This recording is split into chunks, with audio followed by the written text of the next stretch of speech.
Hi everyone, today I'll show you how to repair a DC mini fan with a damaged USB-C jack without replacing it. First, unscrew the back side and open the back panel.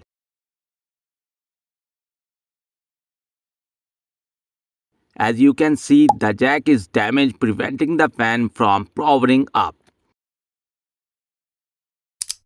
Instead replacing the jack, I have a solution. I took a spare cable, cut off one end and connected it directly to the jack joints.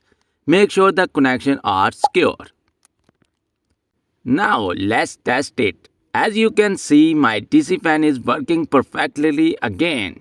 This quick fix can save your time and money. If you found this video helpful, please like, share and subscribe. Thank you for watching and see you next time.